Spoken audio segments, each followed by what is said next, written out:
Buenos días desde México, buenas tardes, buenas noches allá en España. Muchas gracias. Tenemos el honor de realizar la presentación de una conferencia magistral, obviamente que se basa en el libro que lo hemos promocionado, que se denomina Aprendizaje, Servicio y Educación Física, experiencias de compromiso social a través de la actividad física y el deporte. Y está con nosotros el día de hoy uno de los coordinadores, que es el doctor Enric Sebastiani.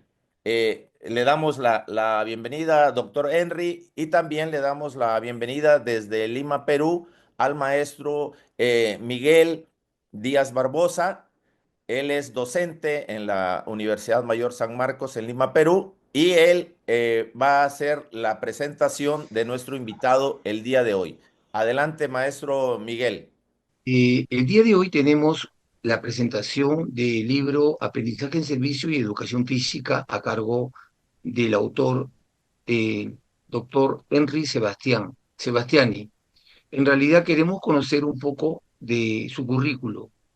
Él es doctor en Ciencias de la Actividad Física y el Deporte de la Universidad Ramón Llull. Es licenciado en Educación Física de la Universidad de Barcelona. Es máster en asesoramiento psicopedagógico de la Universidad Politécnica de Cataluña, especialista en atención a la diversidad, vicepresidente de la Federación Internacional de Educación Física en Europa, profesor de didáctica de la educación física y la iniciación deportiva en el grado de la actividad física en la Facultad de Psicología, profesor de pedagogía de la danza en el Conservatorio Superior de la Danza y profesor de posgrado en artes escénicas y educación. Es miembro del Grupo de Investigación e Innovación sobre el Deporte y Sociedad. Es presidente del comité organizador del Séptimo Congreso Europeo de la FIE Barcelona 2012 y otros congresos. Ha sido organizador del primer Congreso Internacional de RIADIS. RIADIS es una organización que trabaja también con este enfoque de aprendizaje-servicio allá en España. Ha sido distinguido por diferentes organismos a nivel internacional. Es conferencista de congresos y eventos internacionales, ha sido participante o es participante en diferentes proyectos de cooperación internacional. Asimismo, contamos con publicaciones realizadas. Tenemos acá, por ejemplo, la gamificación en educación física 2. La aventura continúa el año 2021. La gamificación en educación física, reflexiones para sorprender a tu alumno, a tu alumnado. Competencias claves en educación física. ¿Cómo y para qué tenerlas en cuenta? Aprendizaje en servicio y educación física. Experiencias de compromiso social. ¿Cómo formar un buen deportista? Un modelo basado en competencias. Enseñar por competencias en educación física en el 2009. En realidad tenemos una amplia trayectoria de aprendizajes el día de hoy a cargo del doctor Henry Sebastiani. Adelante, mi estimado Ausel. Compartimos la pantalla y ahora sí le cedemos el micrófono al doctor Enric para que nos haga una presentación, o sea, un modelo de conferencia primero, y posteriormente ya dialogaremos con él sobre el tema y también sobre el libro. Adelante, doctor. Bueno, en primer lugar, muchas gracias por la invitación y por esta presentación tan extensa, que solo es fruto de muchos años de trabajo, igual que muchas de las personas que seguramente me estarán escuchando. Y bueno, para mí es un placer poderme dirigir a todas las personas que consideren de interés mi intervención para hablar justamente sobre aprendizaje-servicio. El aprendizaje-servicio nos puede aportar una visión algo distinta o una novedad o una alternativa sobre el tratamiento que podríamos dar a las clases de educación física con nuestros alumnos. no significa que sea, como cualquier metodología, una metodología que sea prioritaria o que sea mejor que las demás. Probablemente los profesores y las profesoras de educación física, a la hora de impartir sus clases, deben elegir distintas metodologías en función de los objetivos y del tipo de alumnos con los que estén tratando. Entonces, para mí es un placer poderme dirigir a ustedes para hablar precisamente de una metodología que busca, por supuesto, el aprendizaje y la mejora de nuestros alumnos, pero que tiene una mirada puesta en el compromiso social y hacer un bien a aquellas personas que nos rodean, ¿vale? Un poco en contraposición a aquella educación física, por supuesto legítima y por supuesto necesaria, donde los aprendizajes van más dirigidos al propio beneficio del estudiante, aunque sea en un contexto social. Por lo tanto, si me permiten, sé que este texto, las diapositivas no van a ser en absoluto así, y además este texto está en catalán, pero sí que me gustaría, he puesto esta imagen, evidentemente, porque si alguien luego a través de un traductor lo puede ver, yo la voy a traducir ahora, pero es un fragmento que se ha introducido en los planes de estudio en España en el año 2022 para todos los alumnos entre 12 y 16 años. Por primera vez, el aprendizaje-servicio, aunque no sea como con este nombre, ingresa en los planes de estudio con una voluntad decidida de que los centros escolares realicen iniciativas de, como pueden ver en el título, servicio comunitario. Por lo tanto, el servicio a la comunidad como uno de los objetivos o una de las finalidades por donde nuestros alumnos tendrían que pasar. Entonces, les leo muy deprisa, seguro que hay cosas que las vamos a comentar después. Dice así: artículo 11, servicio comunitario en educación secundaria obligatoria, para nosotros entre 12 y 16 años. El servicio comunitario es una acción educativa orientada a desarrollar la competencia personal y social, así como la ciudadana, con la finalidad de promover que los chicos y las chicas experimenten y protagonicen acciones de compromiso cívico, aprendan en el ejercicio activo de la ciudadanía y pongan en juego sus conocimientos y capacidades al servicio de la comunidad. El servicio comunitario es de carácter obligatorio. 2. El servicio comunitario no tiene un horario fijo y se debe realizar entre tercero o cuarto curso de la educación secundaria, es decir, entre los 14 y 16 años. Ha de formar parte de la programación curricular de una o de varias materias que se pueden haber integrado en un ámbito o en un proyecto globalizador de carácter transversal si se ha programado, y ha de constar en la programación general anual. 3. Comprende una parte de aprendizaje vinculada al currículum que se realiza dentro del horario lectivo y un servicio a la comunidad que se puede llevar a cabo dentro o fuera de este horario escolar, de acuerdo con las necesidades de la entidad con la que se colabore y de los criterios organizativos del centro. La dedicación horaria al desarrollo del servicio comunitario se calcula sobre unas 20 horas, con un mínimo de 10 horas de servicio activo a la comunidad. 4. Un centro puede disponer de una organización curricular que ofrezca a lo largo de tercero o cuarto curso de secundaria más de una propuesta de servicio comunitario. En los centros donde su desarrollo curricular tienen un proyecto globalizador y contextualizado de carácter transversal en el cual se incorpora un servicio activo a la comunidad, se entiende que el servicio comunitario ya está incluido en el proyecto. Este es el texto que en los planes de estudios en España aparece desde el 2022, la obligatoriedad de que los alumnos, sea desde una asignatura o desde varias asignaturas, puedan realizar un servicio a la comunidad, ¿vale? Valorando este trabajo en unas 20 horas en global y 10 horas de servicio activo en la comunidad. Bueno, por lo tanto, los objetivos que me planteaba yo para esta breve charla de esta tarde era simplemente conocer en qué consiste el aprendizaje-servicio y cuál es el sentido y el valor que nos haría plantearnos la posibilidad de incorporarlo en nuestros planes de estudio. Segundo, entender cómo funciona, qué tipo de dinámicas se establecen y cuáles son las fases para diseñar un proyecto de aprendizaje-servicio. Y en tercer lugar, bueno, compartir con ustedes algunos ejemplos o posibilidades que en el ámbito de la educación física y el deporte se han realizado o se realizan con esta orientación de liderar un servicio a la comunidad. El aprendizaje-servicio en realidad es un concepto muy sencillo porque tiene dos palabras, aprendizaje y servicio.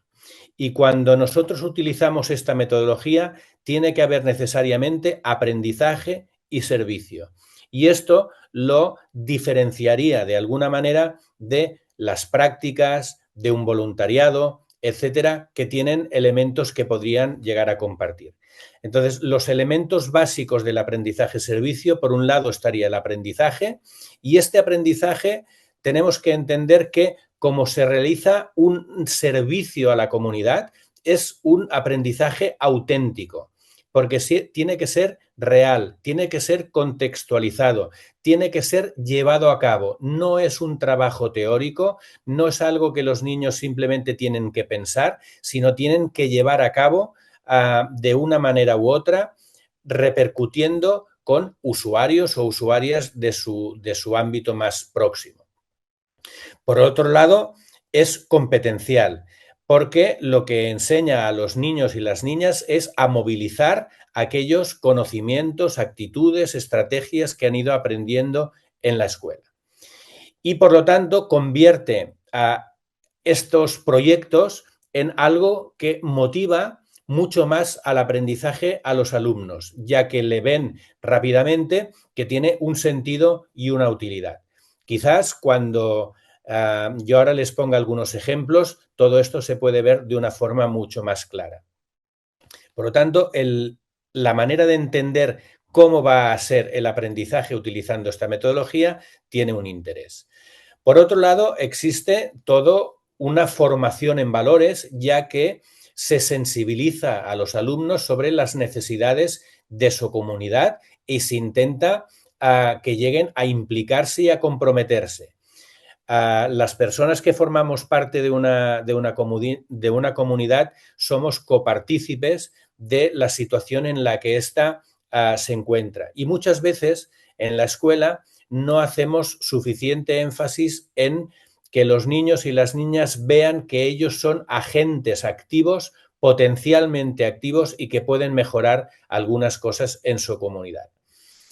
Y el último ingrediente sería el propio del servicio, donde se trataría de hacer una intervención concreta que normalmente nos va a exigir trabajar en equipo y trabajar en red, no solo desde la escuela, sino con entidades con las que podamos participar. Un proyecto de aprendizaje-servicio, por lo tanto, se inicia detectando o identificando las necesidades que puede tener nuestra comunidad o alguna entidad próxima. Yo siempre recomiendo que cuando un centro escolar, una universidad, alguien inicia un proyecto de estas características, que mire aquellos lugares o que mire aquellos problemas más próximos, porque eso va a facilitar luego el despliegue de este tipo de iniciativas. Por lo tanto, a partir de una identificación de unas necesidades de nuestra propia comunidad, lo que hacemos es necesitamos aprender a identificar, poder interpretar y, sobre todo, saber cómo puedo yo ayudar a mitigar esas necesidades, ¿vale? Porque si yo no tuviera no tuviera la necesidad de aprender algo para realizar ese servicio, probablemente no estaríamos hablando de la metodología de aprendizaje-servicio, sino de un voluntariado. En un voluntariado, normalmente una persona tiene unos conocimientos que pone al servicio de una entidad para poder ayudarles. En el aprendizaje-servicio, necesariamente los alumnos van a tener que aprender cosas para poder realizar ese servicio. El siguiente paso, evidentemente, es el diseño, la intervención de este servicio y, posteriormente, una evaluación múltiple. ¿Por qué? Porque para evaluar un proyecto, si un proyecto de aprendizaje-servicio ha funcionado bien, tanto la escuela, los propios alumnos, los docentes van a hacer una valoración de eso. Sobre todo más relacionado con el aprendizaje, pero también con el tipo de servicio que han ofrecido.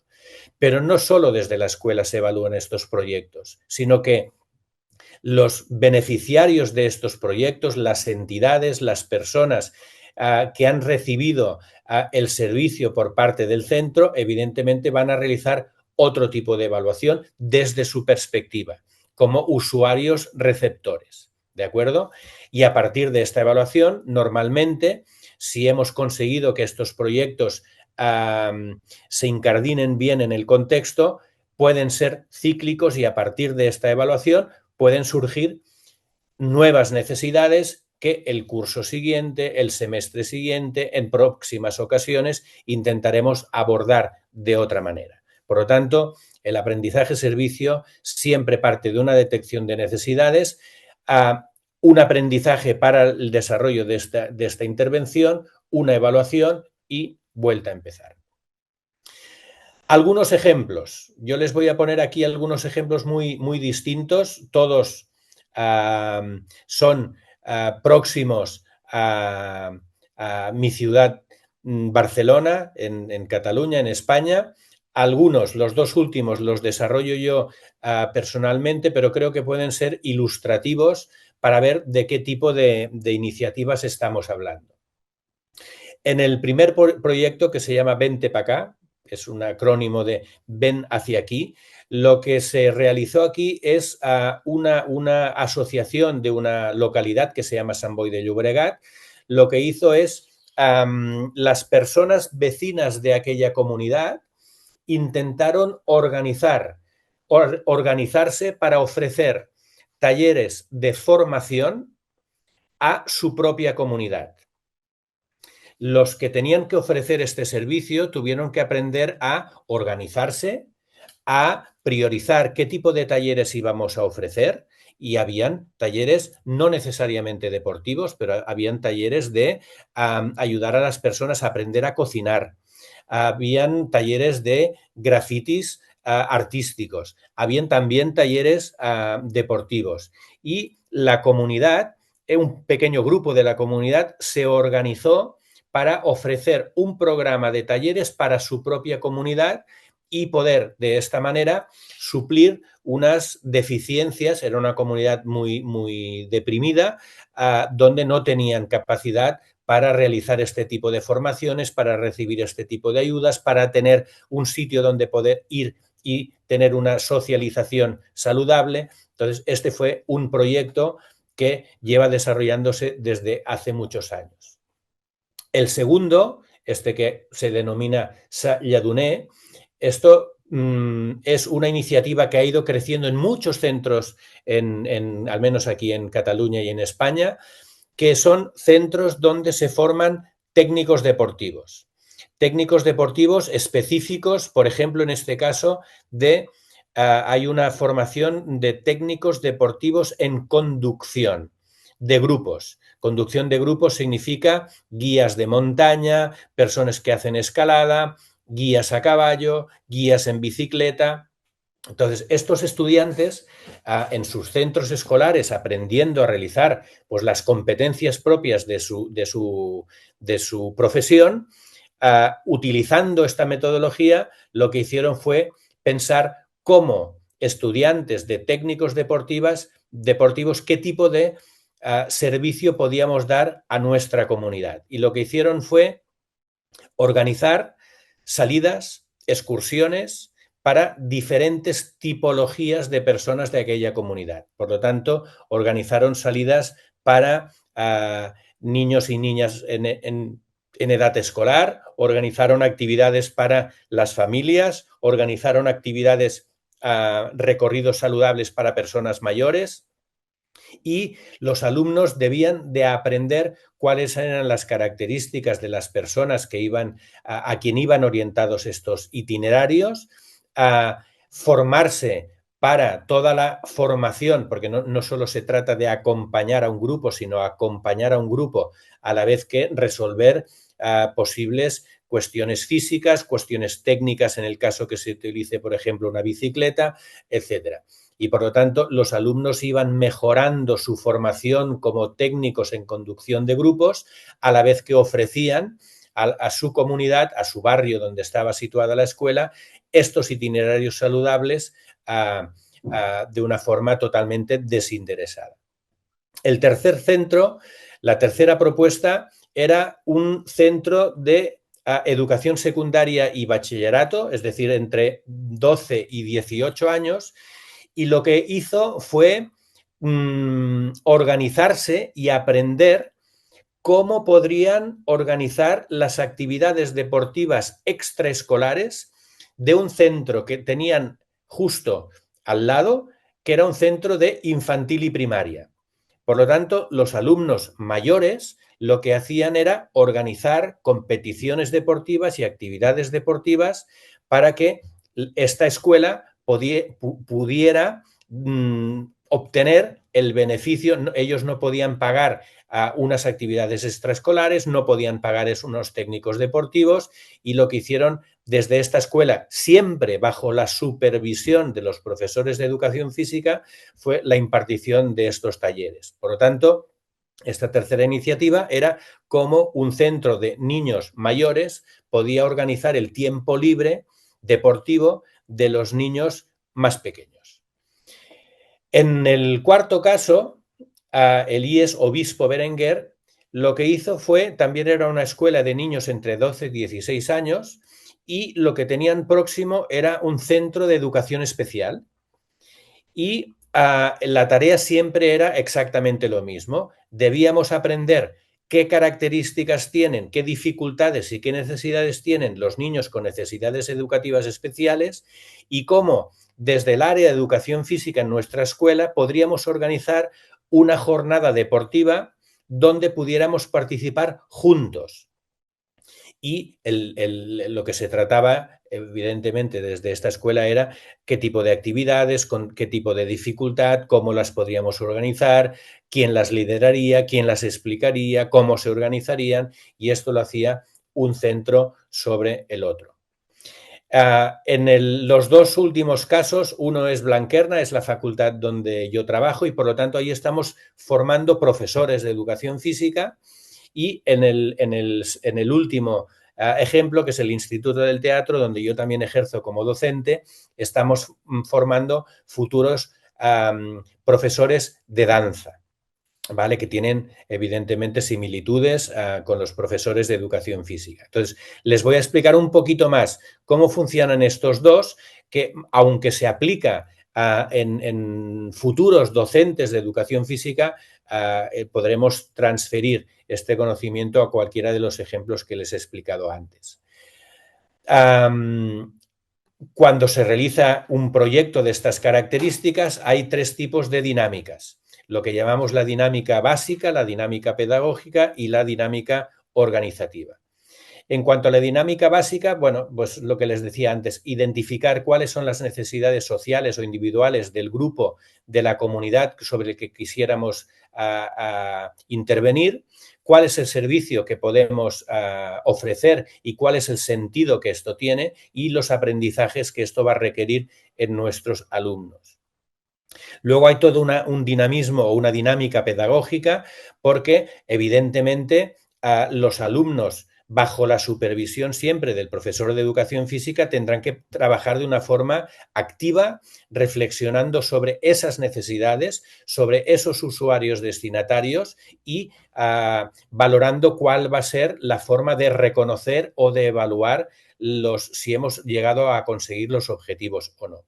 Y luego hay todo un aspecto organizativo, evidentemente, donde hay que buscar las entidades o los partners con las escuelas o las asociaciones con las cuales colaborar, y el objetivo sería llegar a institucionalizarlo, es decir, que estos proyectos de aprendizaje-servicio que podamos implementar en nuestra escuela no solo sea algo que suceda un año porque el profesor de educación física tuvo una buena idea y lo hizo y tal, sino que ese proyecto que se realiza en tercer curso permanezca.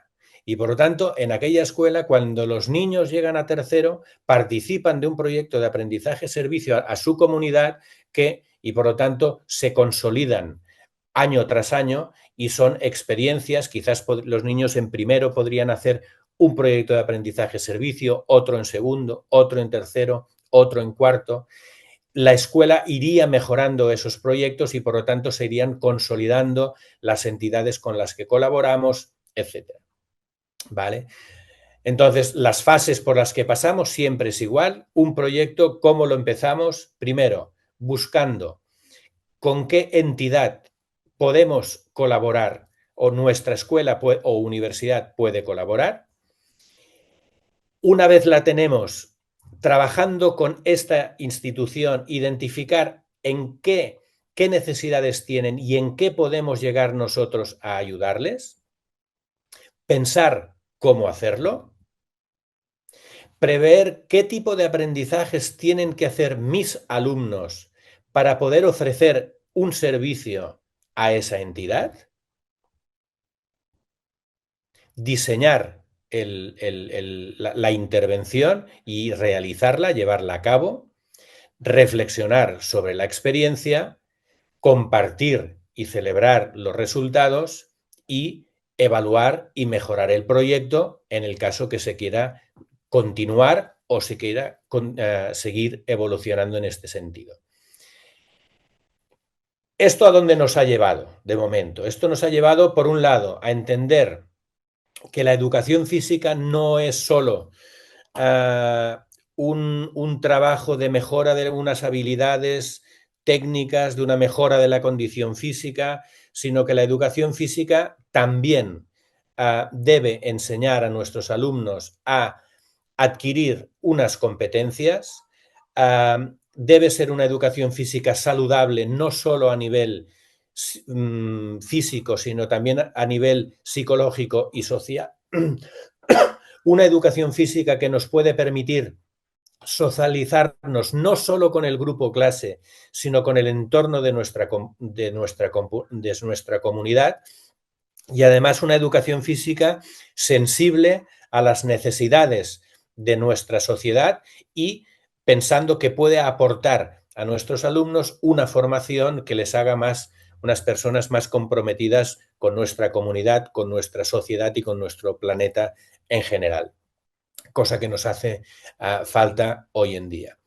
Y por otro lado nos hace ver que seguramente el aprendizaje-servicio nos ofrece, aunque arriba dice mujer sentido, nos ofrece un darle mejor sentido, nos ayuda a que nuestros alumnos vean con mejor orientación los aprendizajes que intentamos ofrecerles, crea vínculos interpersonales, les forma en valor y genera una motivación intrínseca, ya que, como verán ahora a continuación con uno de los ejemplos, se coloca a los estudiantes en una situación que de otra manera difícilmente las escuelas hasta ahora han podido ofrecer. Yo lo que les muestro ahora es una experiencia que llevamos haciendo desde hace 14 años en la universidad, donde han pasado aproximadamente unos 250 estudiantes, 210 estudiantes organizados en grupos y donde la universidad ha ido colaborando hasta con 13 entidades. Y aquí siempre nosotros hemos ido a buscar entidades que trabajen con personas vulnerables. Y por lo tanto nuestros proyectos los dirigimos a personas con discapacidad mental, a personas con la enfermedad de Alzheimer, con usuarios de un centro de atención primaria o de un centro médico, con escuelas con alumnos en riesgo social o sanitario, centros de menores o centros penitenciarios. Durante estos 14 años, estos proyectos han llegado a impactar a 5.300 personas. Por lo tanto, nosotros nos encontramos ahora mismo en una situación donde el aprendizaje-servicio en nuestra universidad ha arraigado de una forma profunda. Ya no solo realizamos este tipo de proyectos en tercero, sino que también los hacemos en primero, y nosotros fuimos el embrión en nuestra facultad también existen los estudios de educación primaria, de educación infantil, de psicología, etcétera, y estas otras carreras universitarias también han ido absorbiendo esta manera de trabajar que se inició desde la educación física o desde las ciencias de la actividad física y el deporte. Por lo tanto, creemos que podemos ser, los profesores de educación física pueden ser embriones de este tipo de proyectos en sus escuelas y que esto se vaya contagiando a otras asignaturas, a otras profesionales y de alguna manera vayamos creando una sociedad mucho más comprometida consigo mismo. Y una iniciativa similar, como les comentaba, también la realizamos en el Instituto del Teatro, que es otra de las instituciones donde yo trabajo personalmente. Claro, ahora imagínense que yo llego un día a clase y esta es la frase que les digo a mis alumnos. Chicos, chicas, este semestre o este trimestre nos vamos a la cárcel. Claro, solo por el contexto, los alumnos se te quedan mirando como una cara diciendo, ¿cómo que nos vamos a la cárcel? ¿Qué significa esto? Y les digo, bueno, vosotros vais a ser profesionales de la educación física, vosotros vais a ser quizás algunos entrenadores, preparadores físicos, os estáis formando como profesionales de la actividad física y el deporte, y la actividad física y el deporte en un centro penitenciario tiene su lugar. Su lugar porque hay personas donde están cumpliendo una condena que ha impuesto el juez y eso significa que van a estar durante un tiempo en unas condiciones de privación de libertad y por lo tanto tampoco van a tener la oportunidad de realizar una actividad física, deportiva o de socializarse con otras personas simplemente por el hecho de estar en esa situación, ¿vale? En la Constitución española, una cosa que queda muy clara en su artículo 5 es que cualquier proceso de encarcelamiento o cualquier programa que se desarrolle dentro del sistema penitenciario, evidentemente se debe preservar siempre la dignidad de las personas que están dentro y cualquier acción que se realice debe ir orientada a la reinserción posterior. Por lo tanto, ahí nosotros identificamos una posibilidad de intervenir. ¿Qué hacemos nosotros? Nos organizamos. El grupo con el que yo trabajo es un grupo de 15 estudiantes. Intentamos situar en qué contexto vamos a tener que hacer nuestra intervención. El contexto es un centro penitenciario próximo a nuestra universidad. Hay distintos centros penitenciarios y nosotros colaboramos con el órgano del gobierno que regula estas prisiones.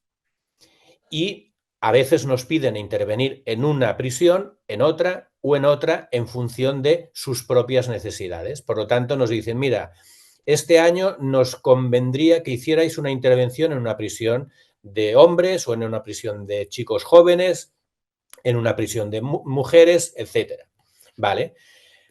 ¿Qué hacemos? Lo primero, vamos a visitar el lugar donde se supone que debemos organizar algo. ¿Y qué es lo que nos piden de organizar? Nos piden que les organicemos una jornada, una competición, una jornada deportiva, así lo llamamos, ¿no? Y dentro de esta jornada deportiva, normalmente de un día, pueden haber las actividades o las dinámicas que los estudiantes diseñen. ¿Qué hacemos primero? Buscamos en la literatura científica, buscamos en las publicaciones, buscamos en Internet si hay otras iniciativas similares o si hay experiencias de prácticas deportivas en centros penitenciarios. En el caso de que fuéramos a un centro de personas con discapacidad mental, deben trasladar lo que yo les digo a cualquier tipo de centro donde nosotros vayamos a hacer esa intervención. Por lo tanto, si vamos a hacer una intervención con personas enfermas de Alzheimer, lo que tendríamos que buscar y aprender es cuáles son las características de esta población, qué tipo de necesidades tienen, qué limitaciones y qué tipo de ejercicios les serían más recomendados. Por tanto, a partir de esta investigación que nos lleva a nosotros a 2, 3 semanas, lo que hacemos ya es por fin identificar cuáles son estas necesidades y procedemos a diseñar y preparar esa jornada, esa petición. Y este diseño y preparación nos comporta un mes aproximadamente dentro de la facultad, un día a la semana de trabajo con los estudiantes. Una vez lo hemos diseñado y preparado, realizamos esta jornada sociodeportiva, porque el objetivo final no es el rendimiento deportivo, sino la socialización que se realiza en ese momento, porque provocamos una dinámica totalmente nueva en el centro penitenciario donde los internos tienen que interactuar con ellos, a veces también participan profesionales y participan los propios estudiantes de forma interrelacionada con los propios usuarios. Una vez se realiza, se evalúa desde un punto de vista mío como formador o como líder de mis alumnos, futuros profesores de educación física, para evaluar si la forma de organizar la jornada y de gestionarla ha estado bien desde un punto de vista técnico, organizativo, del material. Pero la evaluación de los profesionales del centro penitenciario también nos aporta otra visión, ¿no? Porque nosotros no estamos acostumbrados a este contexto y los profesionales pues nos comentan, mira, nosotros hoy hemos visto que los presos han participado de una forma mucho más intensa, mucho más alegre, mucho más colaborativa que en otro tipo de actividades. Por lo tanto, desde nuestra perspectiva como centro penitenciario, la evaluación que hacemos es muy positiva, creemos que esto ha sido bueno para ellos, han respetado las normas, han visto que pueden convivir de una forma sin incumplir ningún tipo de norma de convivencia en el centro. Por lo tanto, lo valoramos positivamente y creemos que este tipo de iniciativas las deberíamos ir promoviendo y fomentando.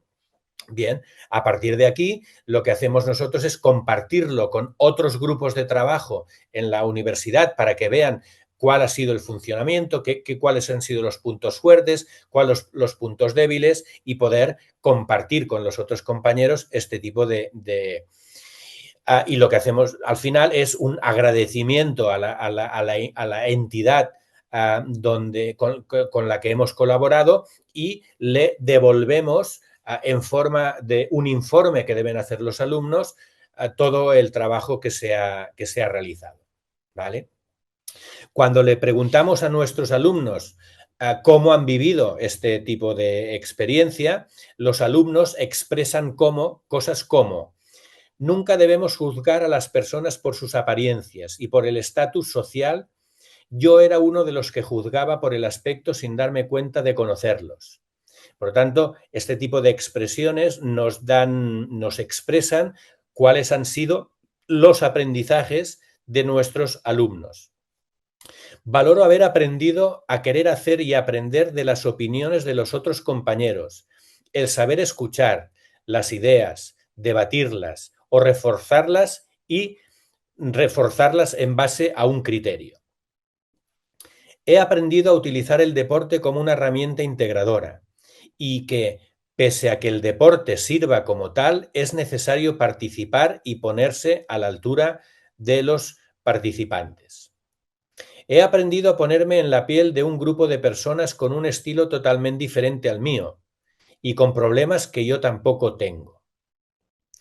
Cuando le preguntamos a los alumnos qué opinan de la metodología que hemos utilizado, expresan cosas como estas. Creo que ha sido muy adecuada toda la confianza y la libertad dada por el profesor, ya que ha hecho que todo el grupo se implique en la preparación de nuestra jornada. Para mí, nuestra también es una palabra que quiero destacar porque como la organización, el diseño, la elección de las actividades, los tiempos, la distribución de los roles, las normas de los juegos, es algo que, aunque sea bajo mi supervisión, lo han decidido todo ellos. Y por lo tanto, la jornada que han preparado, ellos consideran que es su propia jornada. Y este sentimiento es muy potente cuando se utiliza esta metodología. El profe nos ha dado mucha libertad desde el punto de vista de los alumnos. En todo momento nos ha ayudado a resolver aspectos poco claros. Nos ha dado ideas y reconducido. Este trabajo traspasa toda barrera del típico trabajo en la universidad, ya que la jornada es un hecho real y que hemos trabajado con personas que realmente necesitan estos pequeños días que para nosotros también han sido un regalo. Y por último les decía si querían decir alguna cosa especial y alguien decía sencillamente brutal. Las sensaciones son inmejorables. Al principio algunos estábamos un poco asustados e inseguros, pero en todo momento nos lo han puesto muy fácil, aunque también ha sido mérito nuestro por la actitud que hemos mostrado con ellos y cómo los hemos hecho sentir e involucrarse con la actividad. Estoy muy contento con mi grupo y con la jornada. Principalmente ha sido una experiencia nueva para mí, muy gratificante y lo repetiría otra vez. También he aprendido que preparando algo para los demás comporta un doble aprendizaje, muy enriquecedor, tanto para los que han recibido la jornada como por quienes la han preparado. Por lo tanto, las conclusiones que el equipo docente saca de estas experiencias en mi universidad o en general, la experiencia nos confirma el valor del aprendizaje-servicio en la universidad, tanto en la relación con el desarrollo de las competencias profesionales como el de la adquisición de una actitud crítica y reflexiva y de compromiso social. Una experiencia así moviliza las emociones y los conocimientos de una forma auténtica y aplicada, con la responsabilidad y la incertidumbre que genera, pero que da sentido a todo el proceso. La necesidad de aprender y comprender, de organizarse y colaborar para ofrecer un servicio consigue una intensa implicación que los trabajos tradicionales no son capaces de conseguir. Y por último, la satisfacción por parte de los estudiantes y de los usuarios, pero también de los docentes y de los profesionales, la recuerdan durante mucho tiempo. Y la satisfacción del profesorado y de las entidades de la manera de confluir del aprendizaje y del servicio nos hace seguir adelante y que esto se vaya repitiendo y, como les comentaba, llevamos ya 14 años de experiencia en este sentido. Además, una cosa que complementariamente hacemos, este es el cartel del año pasado, hace 2 días diseñamos el de este curso, promovemos una recogida solidaria de material deportivo para las prisiones. Entonces los estudiantes, porque muchos de los presos no tienen material deportivo, unas simples bambas, unas zapatillas deportivas, unos pantalones cortos, una camiseta con la que realizar práctica deportiva, y es una limitación. Entonces los alumnos organizan una campaña de recogida de material y normalmente somos capaces de recoger tanto material, ropa para los participantes, sino también somos capaces de recoger balones,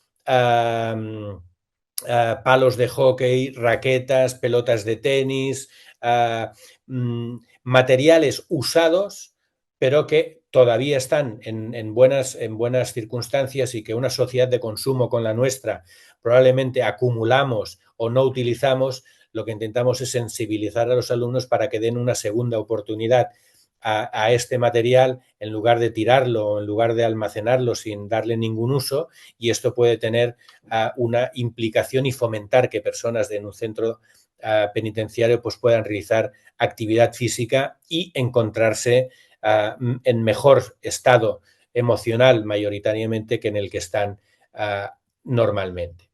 Bueno, entonces esto que les he explicado y algunas de estas experiencias lo que están es desarrolladas en este libro que desde INET han tenido bueno, me han dado el honor de poder presentar y ha sido un trabajo muy humilde desde nuestra perspectiva, pero lo que hemos hecho aquí fue recoger experiencias, algunas, como les comento, que realizamos directamente, pero otras son experiencias que realizan otro tipo de centros educativos que nos hacen confiar que el aprendizaje-servicio es realmente una metodología interesante en utilizar, es fácil de utilizar desde la educación física y simplemente hay que dar un pequeño paso de atreverse, como le comentaba hace unos días al propio Ausel, algunas organizaciones me han invitado justamente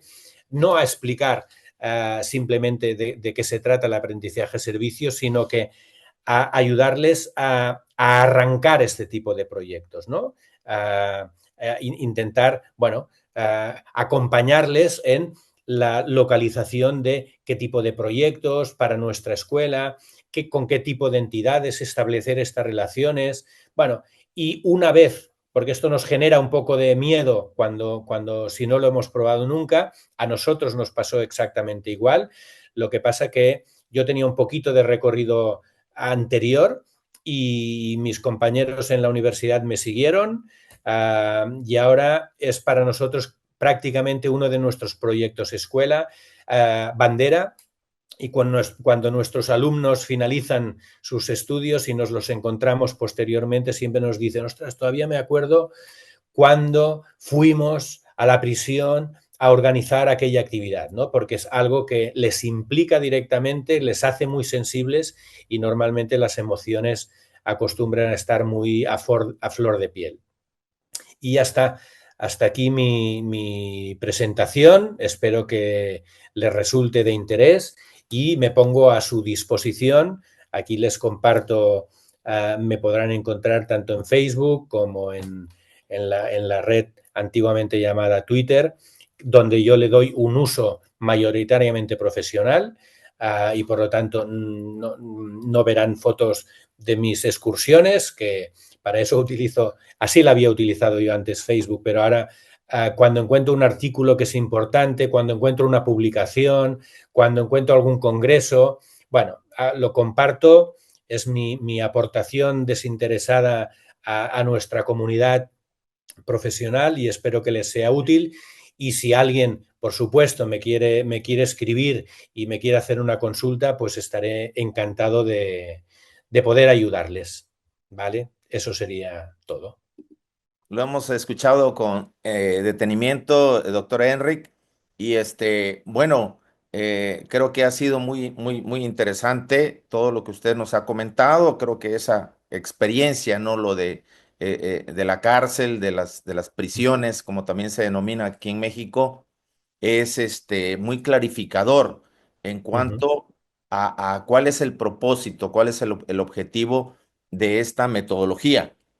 Tenemos algunas preguntas que nos hacen llegar a través de las redes sociales. Voy a ir contextualizándolo un poco, porque tal y como lo habíamos comentado aquí en México, desde el año 2022 tenemos una reforma, un nuevo plan y programas de estudios y bueno, esta metodología de aprendizaje-servicio se señala como una opción para desarrollarla.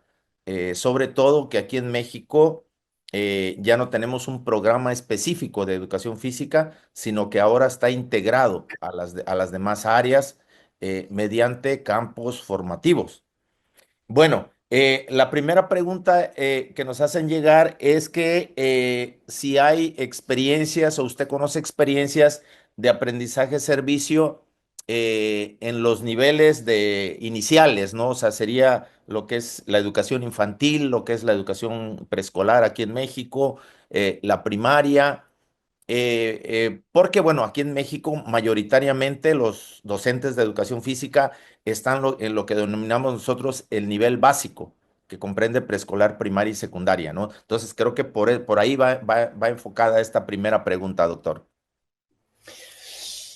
Bueno, yo no conozco demasiadas, pero entiendo de que sería totalmente posible.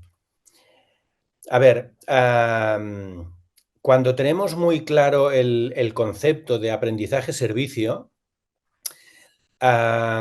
y estamos pensando en etapas donde los niños son más pequeños, como en cualquier metodología, como en cualquier aprendizaje, lo que yo creo que la metodología es útil, pero tendríamos que intentar ver cómo aplicarla. Por ejemplo, voy a lanzarme. Imaginemos que hay una escuela. Yo creo que esto se podría hacer con primaria perfectamente, con infantil.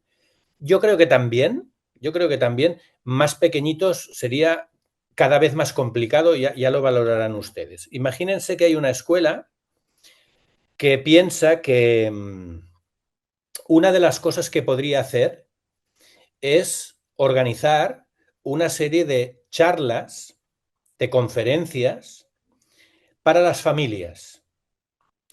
Unas conferencias donde podríamos pensar qué tipo de temáticas, pero imaginémoslo desde la perspectiva de la educación física. Vamos a organizar este año 3 conferencias. Una en el primer trimestre, no sé si en México funcionan por trimestres. Sí. Sí. Pues una para el primer trimestre, una para el segundo trimestre, una para el tercer trimestre. El primer trimestre vamos a hacer una charla sobre los beneficios de la actividad física. En el segundo trimestre vamos a hacer una charla sobre la importancia del descanso. Me invento temas, ¿eh? Ahí ustedes tienen que pensar si esto puede tener algún interés o no. Pero la escuela decide que no va a invitar a un ponente a hacer estas charlas, sino que los ponentes van a ser los niños de la escuela. ¿Vale? Entonces, con los niños de la escuela vamos a tener que organizar esto. Quizás un grupo se va a encargar de la primera charla, otro grupo de la segunda charla, otro grupo de la tercera charla. Habrá que buscar información sobre estos temas. Evidentemente, los maestros, las maestras deben ayudar a organizar esta información, qué información tendríamos que hacer, cómo se hace una presentación, qué les diríamos a los padres. ¿Prepararíamos algún tipo de documento para repartirlo y que puedan tener una pequeña información? Entonces, las familias, evidentemente, si la escuela les propone esta iniciativa, saben perfectamente que la escuela no está invitando a un ponente, sino que son sus propios hijos los que van a hacer esa conferencia. Estoy convencido de que las familias darán soporte a este tipo de iniciativas y seguramente aprenderán cosas de lo que sus hijos les puedan decir, porque esto lo han trabajado en clase con sus profesores. Aprenderán quizás a hacer una presentación en público, aprenderán quizás, o puede ser un motivo para trabajar con ellos, cómo hacer una presentación o un soporte de esa presentación, o a lo mejor, como estamos haciendo en esta misma iniciativa en la que ahora estamos participando, esto no será una conferencia, sino que grabaremos y haremos un vídeo realizado por los alumnos del centro donde lo que se quiere es dar una información a las familias para cultivar los buenos hábitos y los beneficios de la actividad física. ¿Vale? Bueno, se me ocurre como una posibilidad, ¿no? Muy bien, Siempre al nivel de conocimiento de la etapa con la que querramos trabajar. muy bien. O sea que esta metodología es flexible, ¿no? Para ir haciendo las adaptaciones y en ese sentido va la siguiente pregunta en cuanto a las fases, ¿no? A los momentos de que se desarrollan los proyectos que nos preguntan que si se pueden modificar estas fases o hay unas que siempre tienen que estar presentes para que no se pierda la esencia de la metodología. Yo creo que, bueno, no se establecen tampoco unos periodos, cuánto tiene que durar cada fase, eso tampoco se establece y yo creo que tiene que ser un poco la decisión de las personas que vayan a poner en marcha ese proyecto, ¿no? Entonces, a los alumnos, por ejemplo, cuando yo les digo a la cárcel, ellos no participan de esa decisión. Los alumnos ya saben con qué, dónde van a tener que ir y qué es lo que van a tener que hacer. Simplemente tienen que conocer esa institución de una forma mejor, tienen que conocer los espacios, tienen que conocer las posibilidades, tienen que aprender cosas, pero no participan de la propia decisión. En otras ocasiones, yo lo que había hecho es que algunos expertos en el tema vinieran a la escuela y nos pudieran explicar cosas antes de ir al centro. Yo eso lo he ido acortando en el tiempo.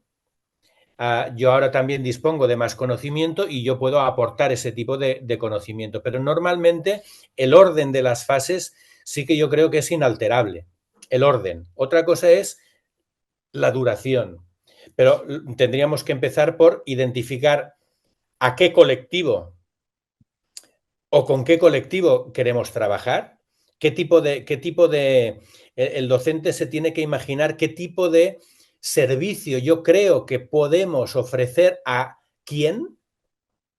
En este caso, cuando yo hablaba de hacer unas charlas o unos vídeos para las familias, no tengo que negociarlo con nadie. En el caso que yo quisiera hacer una intervención, pues con una residencia de personas mayores, este tipo de experiencias también se hacen mucho, ¿no? Escuelas que van a hacer una intervención en una residencia de personas mayores y pueden organizar juegos e incluso desde otras áreas les enseñan cómo utilizar un ordenador. Claro, los niños en la escuela probablemente tienen unos conocimientos, fácilmente podrían ofrecerlos de una forma sencilla a otros colectivos. Entonces, la determinación de las necesidades y el centro con el que colaborar, el aprendizaje que me supone diseñar eso, la propia intervención y la evaluación. O sea, el orden de las fases sí que creo que es inalterable. Perfecto, excelente. Miguel, ¿tienes algún comentario, alguna pregunta? Adelante. Muy amable, muy interesante lo que ha compartido usted. En realidad, yo, como comentamos al inicio de la reunión, estamos pendientes de cómo esta metodología puede incursionar, incursionar aquí en Sudamérica. Yo, doctor, le comento que esto yo lo conocí por un colega también suyo, Pedro Ruiz Montero, de la Universidad de Granada. Entonces, él me compartió información y bueno, traté también de compartir con mis estudiantes de la universidad. Y en un primer momento, sí es cierto, usted como comenta, va a depender mucho de la persona, qué es lo que quiere lograr en los estudiantes y cuál es la necesidad del contexto donde se va a trabajar esta propuesta. Es clave. Mire, yo trabajé esta propuesta el año pasado en la escuela básica con estudiantes del quinto de secundaria y le comento que no fue nada fácil porque el estudiante está acostumbrado a que la educación física para él sea jugar fútbol, vóley, básquet. Entonces, cuando yo les propuse esta, no sé si Auce me permites que yo comparta brevemente lo que yo trabajé con los estudiantes. Yo he ido organizando el trabajo porque digamos que yo voy a estoy elaborando unos cuestionarios o ya está en camino, porque mis estudiantes en realidad no fue nada fácil con estudiantes de la escuela básica. Esto es lo que yo trabajé, doctor, no sé acá. Ujú, El título es Aprendizaje en Servicio y Gestión de Aprendizajes en Educación Física. Ese título lo he ido modificando, adecuando a las necesidades y encontré pues que sí, innovar implica un desafío que no es fácil y nosotros los docentes, atrevernos a hacer cosas diferentes cuesta, pero hay que atrevernos porque eso pide también la UNESCO, ¿no? Repensar la educación. Entonces, encontré estos datos que me ayudaron a ir construyendo esta teoría con Dewey, con Guattari, con Cole, de tal manera que aquí encontré esta, digamos, definición de esta propuesta que usted ya la tiene trabajando más tiempo. Y ujú, en realidad a mí me interesa que el estudiante no solamente aprenda la educación física de manera recreativa y compartirla entre sus familiares. Yo quería ir más allá. Por eso que quería, tomé esta definición, pero yo quería vincularla con mi área y encontré esto, doctor. Encontré que Sánchez Blasquez mencionaba de que era un método de enseñanza. Luego ujú. encontré a Pérez Puello que hablaba de un modelo pedagógico. Pero yo fui más allá y encontré a Fernández del Río, que esto fue lo que me interesó a mí, trabajar con unidades didácticas. Aquí en Perú trabajamos con unidades didácticas. Un bimestre tiene dos unidades didácticas, y una unidad didáctica tiene 4 semanas. Entonces, todo ello me permitió hacer las fases. Tuve que trabajar así, como le hicieron una pregunta, yo trabajé estas fases. La primera fase para mí fue ver qué necesidad tenemos en el colegio alrededor. Y encontramos que habían adultos mayores que no tenían, trabajaban actividades físicas a través de un CAN. ¿Qué cosa es un CAN acá en Perú? Es un centro del adulto mayor. Entonces, en un primer momento yo quería trabajar esta propuesta con los padres de familia del colegio, pero los padres de familia eran muy ocupados y decidimos trasladar esta propuesta con los adultos mayores de la comunidad de Chaclacayo, que es el lugar donde donde está ubicado mi colegio. Entonces comenzamos a elaborar el proyecto y comenzamos a identificar también qué estudiantes tienen el perfil, porque no todos querían jugar. Yo tenía 5 quintos, o sea, cinco secciones de secundaria. Los alumnos de secundaria del quinto son aquellos que ya terminan la escuela básica acá en Perú. Y como tenía muchos, yo tuve que elaborar una ficha de observación que me ayude a identificar qué alumnos tienen el perfil para llevar a cabo esta metodología. Entonces, comenzamos con ellos,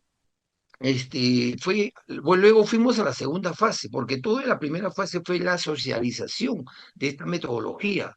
O sea, ellos no querían, pues, porque seguían con la idea de que la educación física es recreación, es fútbol para ellos. Entonces, hubo un tiempo de 2 a casi 4 semanas que trabajé esta primera fase. Entonces, tercera fase, la- aquí creo que vamos a ir avanzando. ¿Cuáles son las características que nosotros queríamos que ellos se motiven por esta nueva propuesta? Y el curso de educación física se presta para trabajar el aprendizaje en servicio. Teníamos que adecuar los juegos, las actividades que nosotros hacíamos en educación física para trabajarlas con el colectivo que eran los adultos mayores.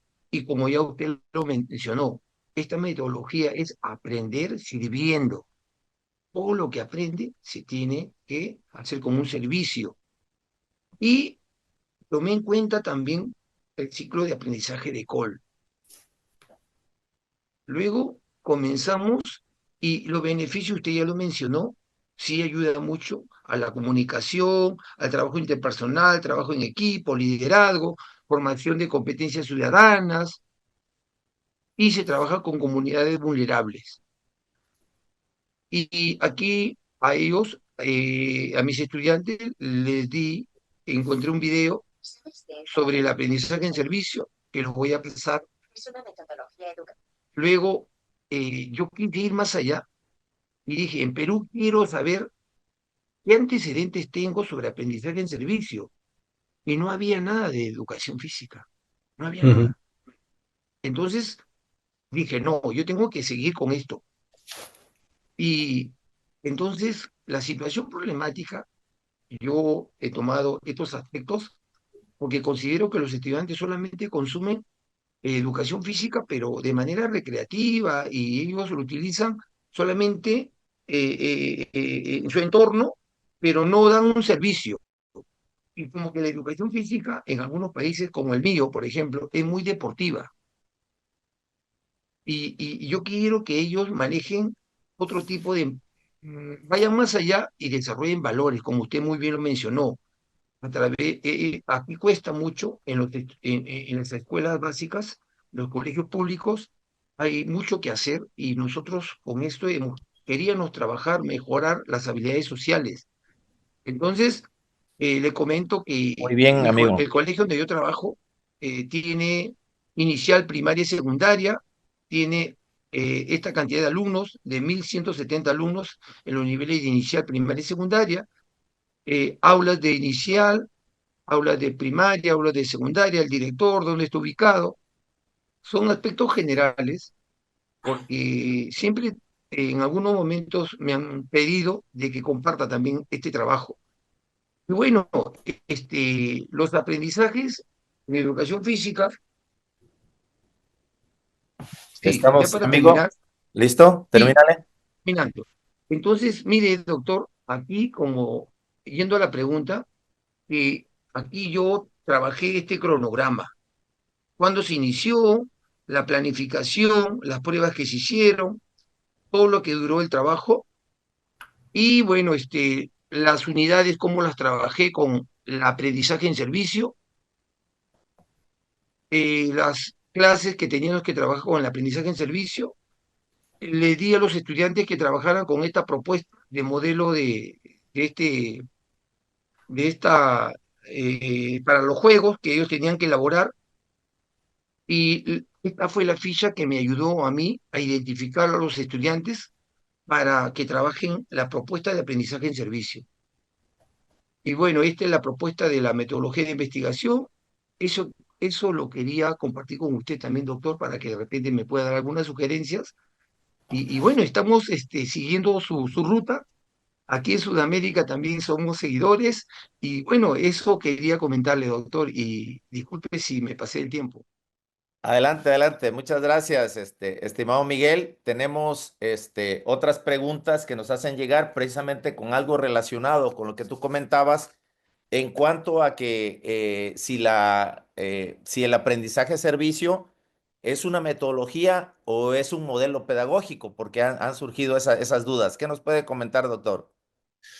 Yo no soy sabio, no soy sabio. Yo solo tengo opiniones. Para mí, el aprendizaje servicio es una metodología que podemos utilizar en nuestras clases de educación física, partiendo de una concepción distinta de la educación física, ¿no? Antes, cuando el profesor Miguel explicaba eso, que le felicito por todo el trabajo realizado, y por supuesto que puede ser una unidad didáctica. Yo eso lo veo muy claro y probablemente es una manera de organizarlo y la gente eso lo puede ver claro.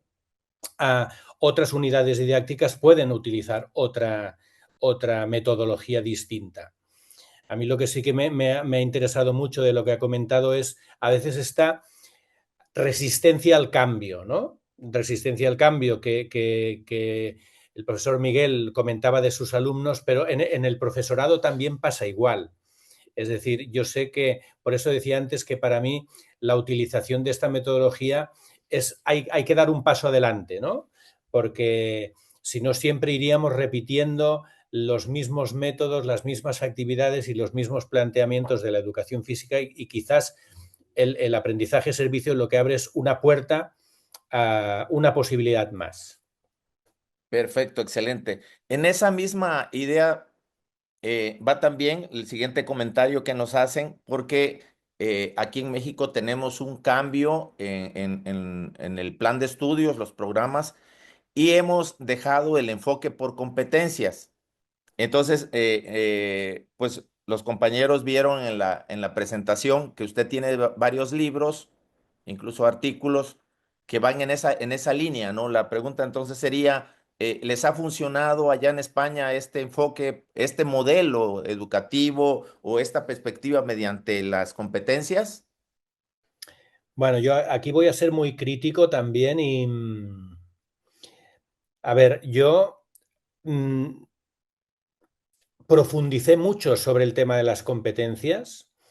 De hecho, mi tesis doctoral es sobre las competencias del profesor de educación física, porque precisamente nos venía, ¿no? Es un enfoque que iba anticipando que venía, y yo siempre he sido muy crítico con las palabras, ¿no? Porque yo creo que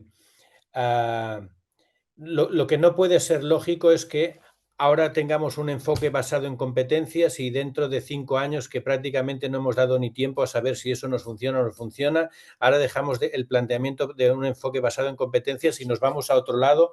Lo que antes le llamábamos objetivos, ahora le llamamos criterios de evaluación, y yo creo que todo eso no ha facilitado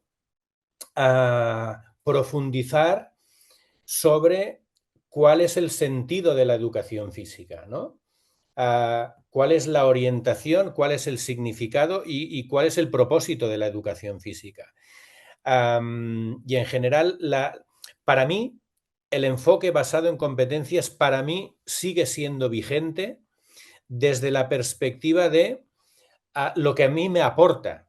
Entonces, yo no sé, nunca me he sentido puro en ninguno de los planteamientos. Yo creo que debemos ser lo más eclécticos y abiertos posible. Entonces, hay la posibilidad de aprender de cada uno de estos aspectos. Entonces, para mí el aprendizaje basado en competencias simplemente nos hace reflexionar. A mí me ha hecho reflexionar mucho y creo que ha modificado mi práctica docente. Yo partía de un momento donde entendía que los alumnos debían aprender determinadas técnicas, determinadas habilidades, determinados conocimientos, y luego no era capaz de ver que mis alumnos eran capaces de resolver problemas. Yo les enseñaba cosas, pero estas cosas no era suficiente para resolver problemas.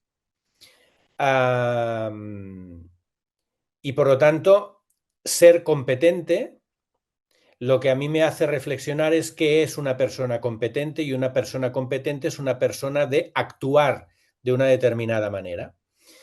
Y debemos desviar la atención de enseñar de forma analítica, de forma compartimentada, determinados conocimientos, y debemos enfocar el aprendizaje a que nuestros alumnos sean capaces de resolver situaciones. Para mí eso es el enfoque basado en competencias. ¿Cuál ha sido probablemente el problema? De que hemos entendido, quizás, de que debíamos eliminar el aprendizaje o la memorización o la enseñanza de determinados contenidos. Y claro, una cosa no es contradictoria a otra, porque bueno, la memorización de determinados aprendizajes, eso había llegado a ser como estigmatizado, como algo malo, ¿no? No, esto no hay que aprender, sino que hay que... Entonces, yo creo que el aprendizaje en un enfoque basado por competencias, como mínimo para mí, me sigue permitiendo orientar mi actuación docente, ¿no?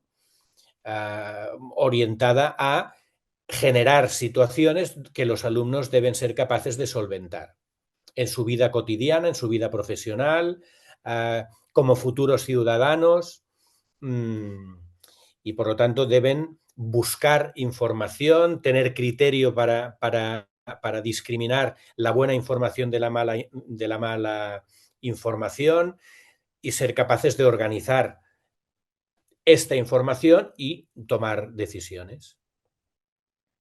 Perfecto, muchas gracias, doctor. Ahora le voy a pedir a un joven profesor que está con nosotros desde Colombia.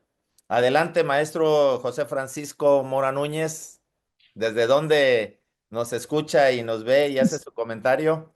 Muchísimas gracias, doctor Auser. Saludos desde Barranquilla, Colombia. Para mí siempre es un placer estar en estos grandes eventos. Saludar al doctor Henry, el cual sigo en las redes sociales. Siempre es una persona activa que nos comparte información, especialmente científica. Entonces, doctor, aquí aprovechando la oportunidad que nos hace el INET a través de estos eventos, se habla un poco acerca de la educación física, la vocación del docente de educación física, cada uno de los aspectos que engloban a la educación física y que hemos visto de pronto a lo largo de la historia, pues que todavía se siguen cometiendo algunas falencias, las cuales hoy no nos han dejado avanzar, especialmente a Latinoamérica.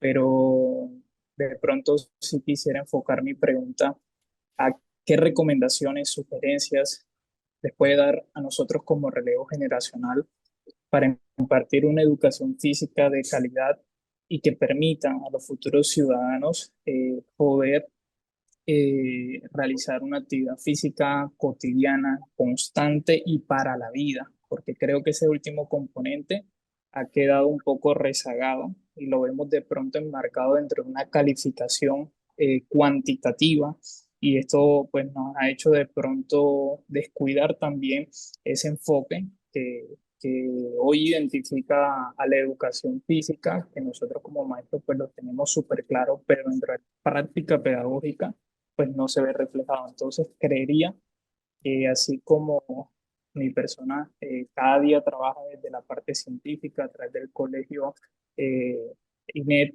que es el encargado de pronto de fomentar esta clase de espacio a través de proyectos, investigaciones, estar a la vanguardia de lo que sucede hoy con la educación física a nivel mundial.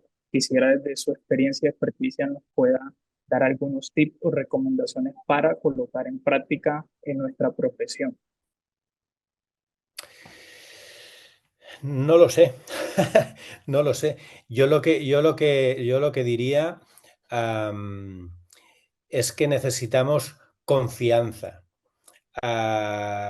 Yo como profesor de futuros profesores de educación física también veo de que hay algo que nos falla, hay algo que nos limita, porque en la universidad intentamos explicar probablemente cuáles son los planteamientos de la educación física que tendríamos, hacia dónde debería evolucionar la educación física, pero como muy bien comentabas, luego eso no se ve reflejado en la práctica docente.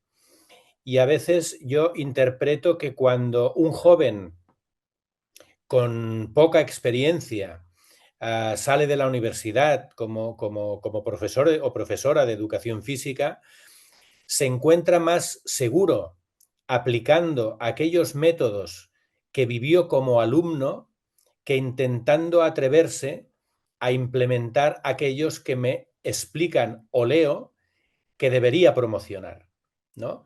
Entonces, yo sigo pensando que hay una evolución clara. Yo lo he visto no solo en España, sino cuando he tenido la ocasión de viajar a Latinoamérica también. Hay una evolución clara, quizás no a la velocidad que los profesores y las profesoras de educación física nos gustaría, pero es lo mismo que decía antes, o el profesor Miguel, ¿no? Cuando los propios alumnos, incluso las propias familias, podrían mostrarse reticentes a cambios que en la educación física vosotros, las nuevas generaciones, quisierais implementar.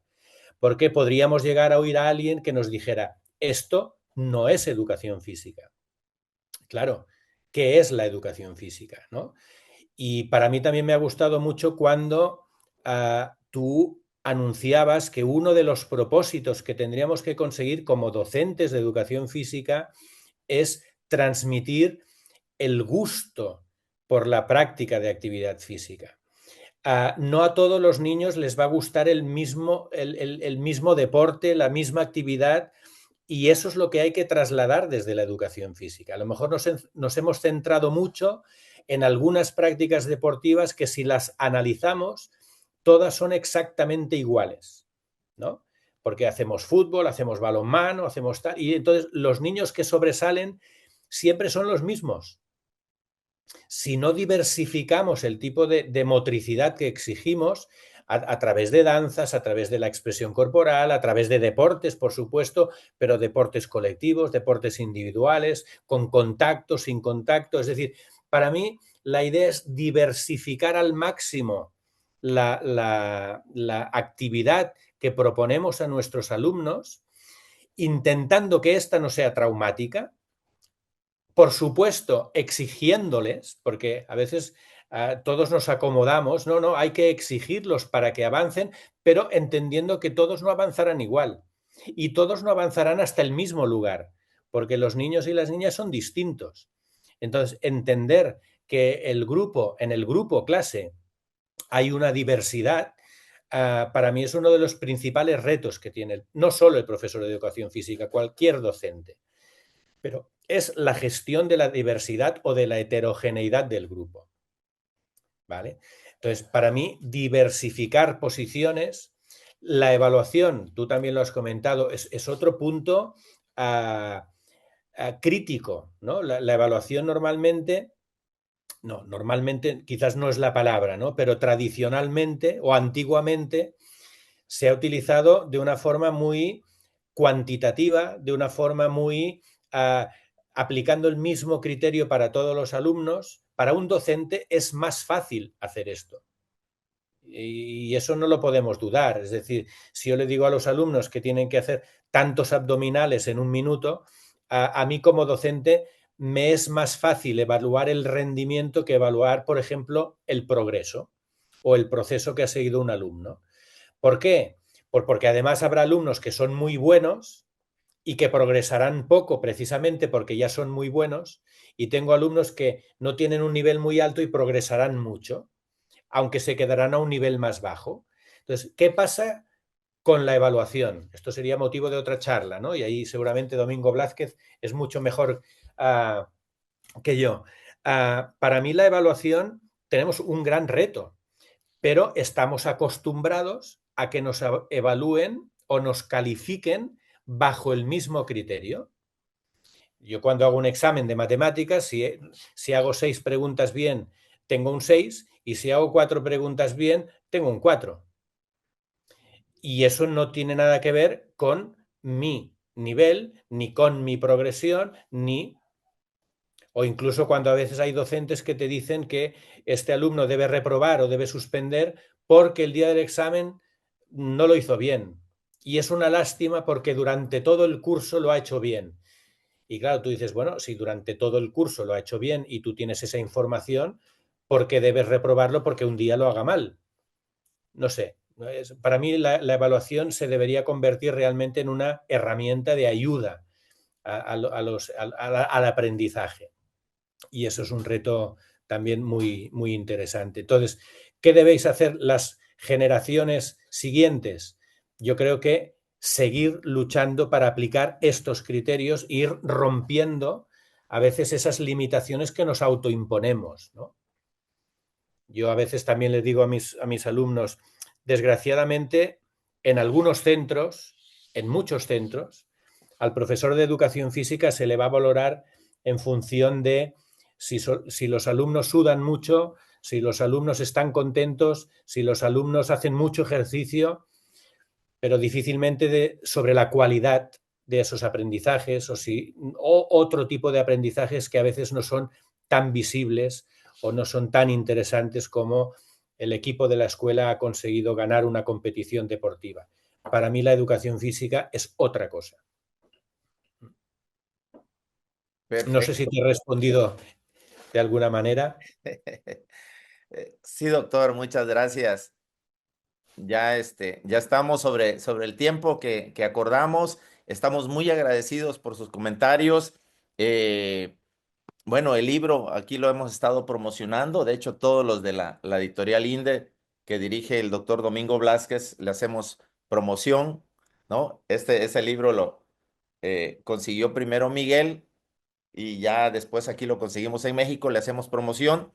No siempre se encuentran estos libros especializados, pero siempre estamos dándole difusión. Estamos muy agradecidos y ojalá que en otra ocasión podamos tener la oportunidad de que venga a México, venga a Latinoamérica y que por ahí podamos seguir avanzando, ¿no? En la construcción de los conocimientos. Muchas gracias. Adelante, Miguel, por favor, para que le hagas entrega de un reconocimiento al doctor Enric. Correcto. Bien, doctor, el Colegio Profesional de Innovación en Educación y Deporte otorga el reconocimiento al doctor Henry Sebastiani Obrador por su participación como ponente en el Seminario Internacional Permanente de Educación Física, Actividad Física y Deporte, en la presentación del libro Aprendizaje, Servicio y Educación Física, dado en la Ciudad de México el 27 de marzo del 2025. Acompaña a este documento la firma del doctor José Rivera Villafuerte, presidente del INEC. Queríamos compartir con usted este reconocimiento y agradecido por su ponencia, por su compartir en este aprendizaje. Somos seguidores de usted y esperamos estar a la vanguardia que usted maneja. Gracias. Bueno, Adelante, reiterar mi agradecimiento a la invitación, por supuesto al reconocimiento. Cuando yo creo que con la experiencia lo que uno aprende es cuántas cosas no sabe, en lugar de cuántas cosas sabe. Para mí ha sido un placer poderlo compartir con todos ustedes y si les ha sido de interés, pues ese es mi propósito o mi aportación más humilde y agradecerles mucho su invitación y me pongo a su disposición para lo que puedan necesitar tanto como colegio como con las personas individuales que me puedan escuchar, y en todo lo que yo pueda hacer, pues me tienen a su disposición. Muchas gracias. Muchas gracias. Un abrazo hasta España. Gracias. Hasta Gracias, siempre. doctor. Chao. Gracias. Gracias, Miguel. Gracias, José. Gracias. Un abrazo a todos los que nos escuchan y nos verán posteriormente. Saludos. Gracias. Gracias.